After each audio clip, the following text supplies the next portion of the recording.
Dans cet épisode, on va essayer de se faire un couloir d'agent secret, avec plein de gadgets un peu partout. Mais avant ça, il va falloir le rénover un peu ce couloir, parce qu'il n'est pas en très bon état. Et surtout, maintenant que la maison commence à bien avancer, le fait d'avoir des trous et des murs complètement abîmés, ça faisait un petit peu tâche en plein milieu de la maison. Donc c'est parti.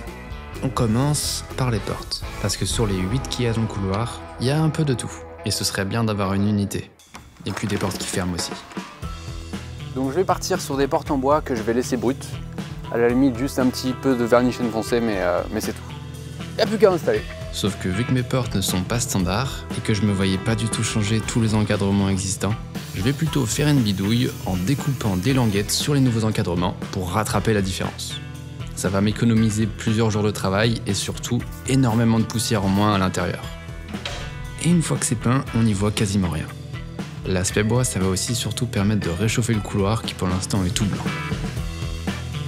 J'avais aussi 3 autres portes qui étaient en pain massif, donc je les ai gardées, je les ai juste rabotées et poncées pour enlever le vernis brillant qu'il y avait dessus. Ensuite, retour dans le couloir où j'ai retiré toutes les anciennes plaintes en carrelage. Parce qu'on va le voir juste après, j'ai une idée derrière la tête. Mais avant ça, il faut en finir avec la partie rénovation. Donc je rebouche les fissures et j'enduis tous les murs. Une fois poncé et nettoyé, on passe à la peinture. Je commence par une couche de primaire blanc partout, et pour la couleur, j'ai essayé la technique de mélanger 2 teintes différentes avec un peu de bicarbonate pour faire un effet enduit à la chaux. Donc un peu de beige lincette par-ci, un peu de beige lincise par-là. Le but c'est d'avoir un rendu naturel un peu imparfait. Il y a encore du travail, mais c'est déjà plus propre. Maintenant, le sol. Je suis en train de refaire le toilette aussi, qui est resté pile poil à cette beige mat de la salle à manger. Ça va faire royal. En tout cas, le couloir, lui, ça va être du stratifié, sans casser l'ancien carrelage pour maintenir les niveaux avec les autres revêtements de la maison. J'en ai pris un assez épais de 10 mm, vu que ça va être un lieu de passage. Et il vient évidemment de chez mon partenaire, Monsieur Bricolage. D'ailleurs, n'hésitez pas à demander des conseils dans votre magasin si vous avez des doutes sur l'épaisseur en fonction des pièces et du passage qu'il y aura. J'ai aussi changé les prises et les interrupteurs, qui seront maintenant avec des caches en métal brossé. Ok, on va pouvoir passer à notre premier projet pour rendre ce couloir plus sympa. Bon, je pense qu'on a tous ce problème, c'est que quand on se lève la nuit, on n'y voit pas grand chose. Donc je vais installer des LED dans les plinthes qui viendront s'allumer dès qu'il y aura un mouvement qui sera détecté dans le couloir. On y va! Elles vont être en médium de 15 mm d'épaisseur, et pour que ce soit plus habillé, je vais faire une moulure sur le dessus avec la fleureuse. Ce sera plus joli qu'un angle droit.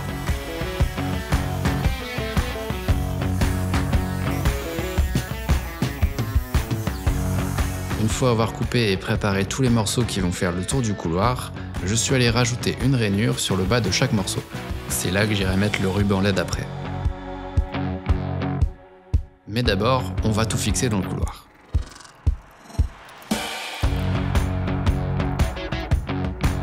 Maintenant, on peut rajouter le ruban LED, mais il va falloir le couper pour chaque passage de porte, et ensuite aller le ressouder, cette fois-ci avec des fils, que j'irai cacher dans les barres de seuil.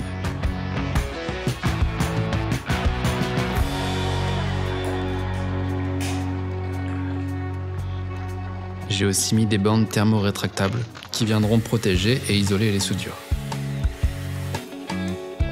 Voilà ce que ça nous donne posé au sol, avec, on voit là, chaque passage de porte, qui font quasiment tout le temps. Et comme je vous disais, pour passer les portes, je vais passer dans les barres de seuil, comme ça on n'y verra plus rien après.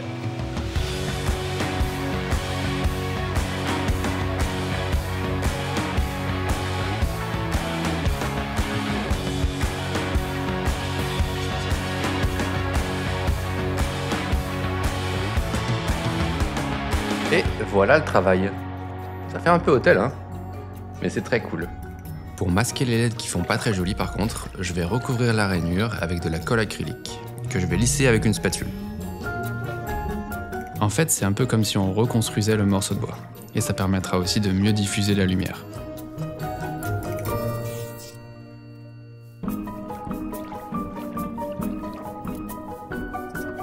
Une fois la colle sèche, elle va se désolidariser du sol toute seule quand on marchera dessus. Donc ça posera aucun problème pour la dilatation du stratifié. Et j'ai fini par une dernière couche de peinture, et voilà.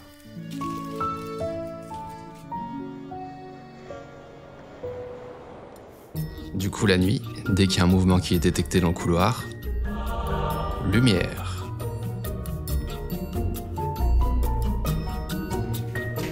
Maintenant vous allez me dire, mais comment ça s'allume tout seul? Eh ben je me suis pas trop cassé la tête. L'idée, c'est que tout le monde puisse le refaire super simplement, ou du moins sans connaissance technique. Donc j'ai juste pris un détecteur de mouvement qui est vendu déjà lié avec une prise connectée. Donc tout ce qu'on a à faire, c'est brancher ce qu'on veut allumer sur la prise. Et dès qu'il y aura un mouvement qui sera détecté, ça va s'allumer. Voilà, c'est vraiment super simple. Et puis on peut même paramétrer un timer pour savoir combien de temps la lampe va rester allumée. Et ça coûte 10-15 €. Je vais mettre le détecteur sur la trappe des combles. Comme ça, c'est vraiment juste au-dessus des portes des chambres. Coût de ce projet, environ 70-80 € avec tous les accessoires. Je vous mets tous les liens de ce que j'ai trouvé en description. Par contre, seule chose que j'ai pas encore réussi à bien régler, c'est la sensibilité du capteur pour éviter que les animaux le déclenchent la nuit. En tout cas, voilà ce que ça nous donne. Sur le côté droit, il n'y a pas de LED parce que vous allez le voir juste après, on va fabriquer un meuble. En attendant, il va falloir uniformiser les portes parce que j'ai pas réussi à rattraper complètement certaines des anciennes. Et puis même, elles sont un petit peu plus jaunes que les autres. Donc je vais mettre un vernis mat foncé pour que tout soit pareil. Ça leur donnera aussi un côté un peu plus rustique. D'ailleurs, pour appuyer ce côté rustique, je vais remplacer les anciennes poignées par des modèles en acier vieilli.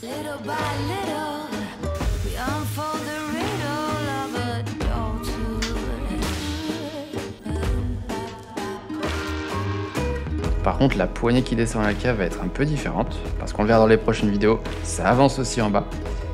Et j'aimerais bien sécuriser un peu l'accès. Ce qui veut dire accès biométrique. J'ai trouvé une poignée connectée qui a l'air assez simple, mais il faut juste ajuster un petit peu l'ancienne porte, parce que c'est pas le même système d'accroche.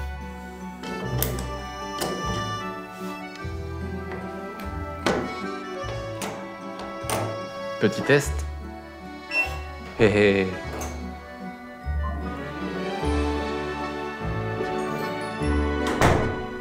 Et si je me coupe le doigt, eh ben pas de souci, je peux toujours faire un code.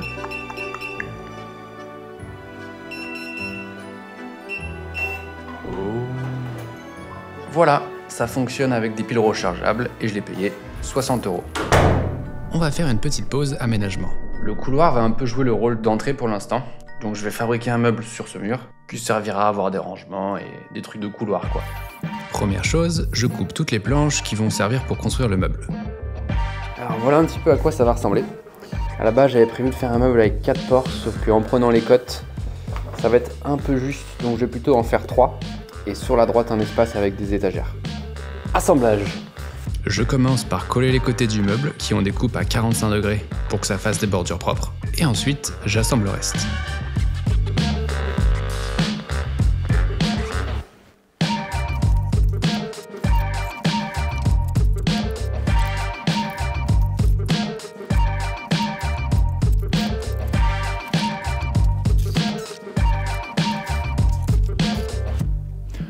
Bon, je vais finir ça dans le couloir, mais en gros, il y aura 4 modules comme ça. Pour connecter chaque module ensemble, j'ai mis des tourillons en bois. Et quant à la profondeur du meuble, il fait 23 cm. C'est assez étroit, mais vu que c'est un couloir, je pouvais pas non plus faire quelque chose de très profond. Le dernier module sur la droite, lui, va être un peu différent. Il y aura une étagère ouverte sur le dessus, et en dessous, ce sera une niche avec une voûte.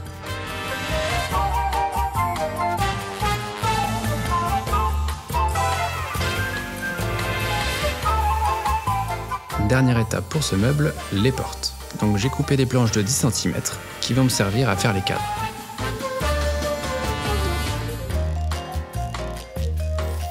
Ensuite j'ai coupé les côtés à 45 degrés et j'ai fait une rainure avec la scie sur table pour pouvoir y insérer une languette qui maintiendra tous les côtés ensemble.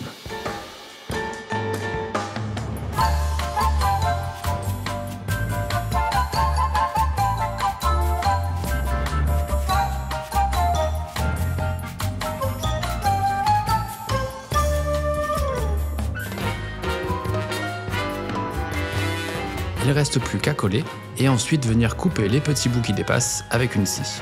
Comme ça après, on n'y voit plus rien.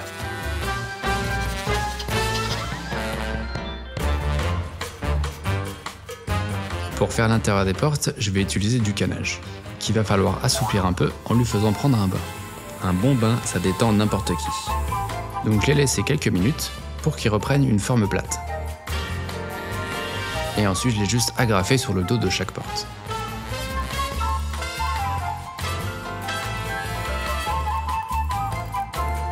Il ne nous reste plus qu'à mettre le plateau, qui est une grande planche en pin, que j'ai traité avec le même vernis que les portes.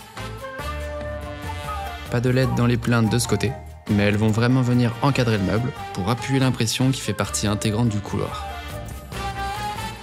Et bien évidemment le mastic pour que ça fasse tout propre.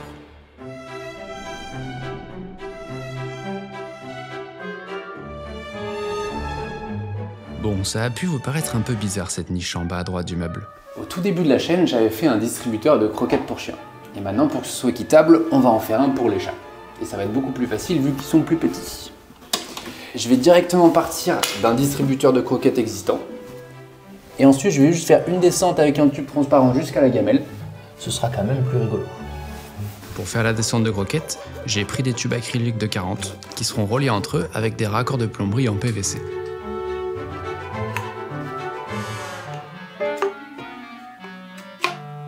J'adore les tubes transparents, tout de suite ça fait un petit peu science-fiction, c'est trop cool. Donc voilà, on va l'installer.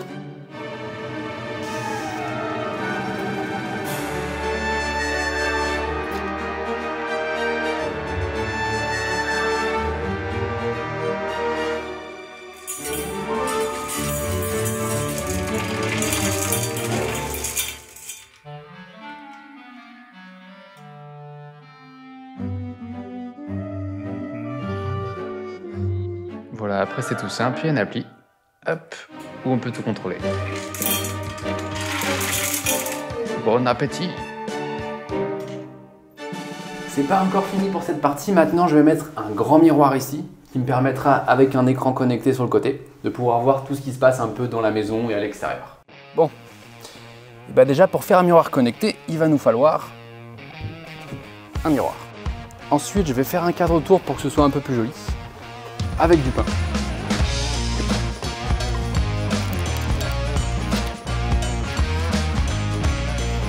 Voilà ce que ça donne. Et le fait d'avoir mis deux planches de taille différentes, ça nous laisse du coup une encoche pour que le miroir vienne se caler dedans.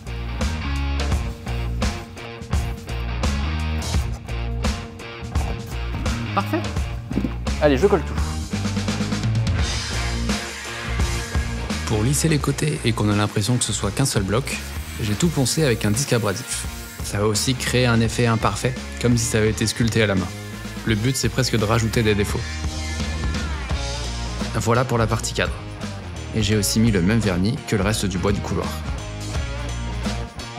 Revenons au miroir connecté. J'en avais déjà fait un il y a quelques années et je vais partir sur le même principe. C'est-à-dire que je vais faire une fenêtre en haut à droite en retirant le teint du miroir. Sur celui-ci, il est protégé par un film plastique et un vernis qui vient le protéger de l'oxydation. Donc il va falloir le retirer avec une fine lame de cutter. Et je le dis jamais assez, mais portez bien des protections dès qu'il y a des poussières ou des vapeurs. Que ce soit du bois ou n'importe quoi, c'est toujours important. Et voilà à quoi ressemble notre petite fenêtre. Maintenant, il va falloir recréer la réflexion du miroir avec un film effet miroir sans teint qui ira se coller derrière. En fait, ça va surtout servir à ne plus voir l'écran quand il sera éteint. Je le remets dans le cadre en bois et maintenant on va créer une petite structure qui permettra de caler l'écran.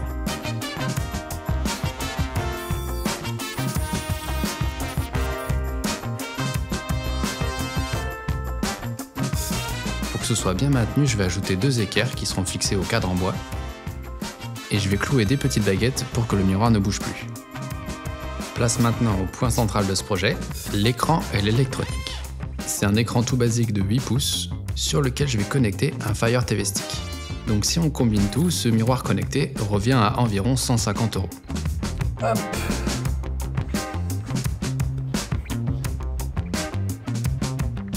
Bah. Allez, il va brancher. Bon, il va falloir du Wi-Fi pour continuer. On va à l'intérieur.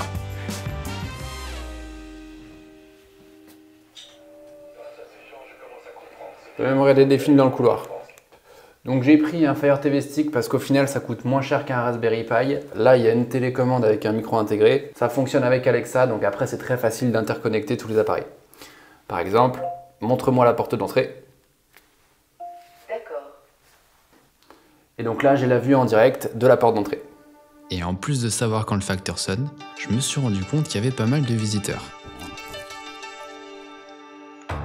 Hello, baby, my dear boy. Here we go again. Et bah allez, ça mange tout. Ils en ont absolument rien à faire de moi, c'est très drôle. Et bah bon app les gars, je vais aller me faire une petite salade également. Salut Jamy. Et oui, t'as vu, c'est super pratique les caméras. Et là par exemple, on fait un Inception de caméra. Ça veut dire que cette caméra est diffusée sur l'écran là-bas, l'écran est filmé par ma caméra, et vous regardez sur votre écran. C'est incroyable. Et ce que je vous montrais tout à l'heure, c'est que si j'étais en écran, eh bien ça redevient un miroir.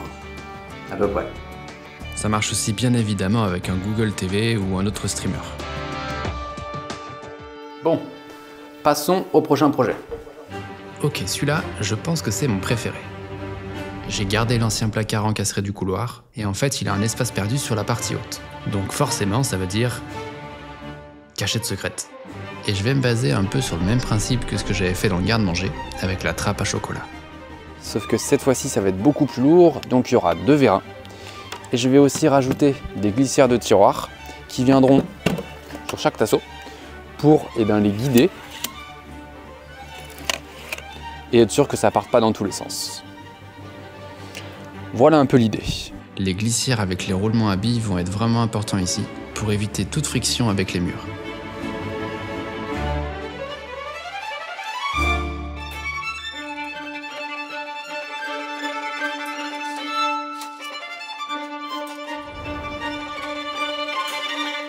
Une fois tout fixé sur les 4 coins, je viens accrocher les 2 actionneurs linéaires à droite et à gauche, qui seront alimentés par un trou qui amène dans les combles et qui redescend ensuite directement au tableau électrique.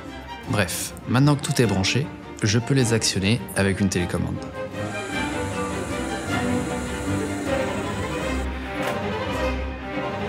Il me reste plus qu'à ajouter la pièce qui va lier tous ces éléments ensemble. C'est une planche qui va servir de plateforme et qui va être vissée à tous les tasseaux. Voilà, c'est fixé sur les 4 coins. Et maintenant, pour que la plateforme puisse monter, il faut l'accrocher aux actionneurs.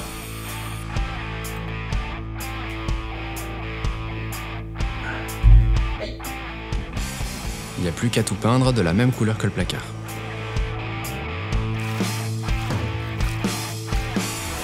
Et le petit trou au plafond, vous allez me dire, c'est pour pouvoir mettre un spot qui éclairera la penderie.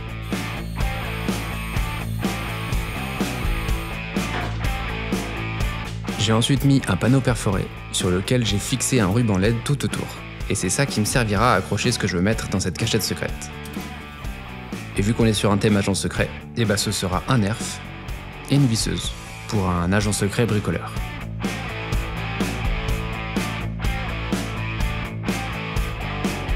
Bon, et bah il faut aussi rajouter la barre de dressing.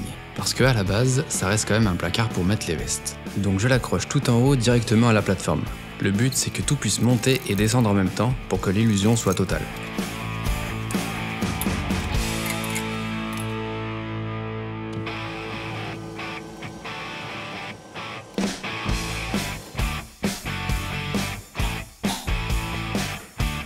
Et dernière chose, je vais rajouter une porte pour pouvoir fermer le placard. J'ai réutilisé un ancien panneau d'aggloméré sur lequel je vais fixer des charnières invisibles. Il y aura aussi un contour avec des baguettes moulures qui serviront à habiller un peu la porte.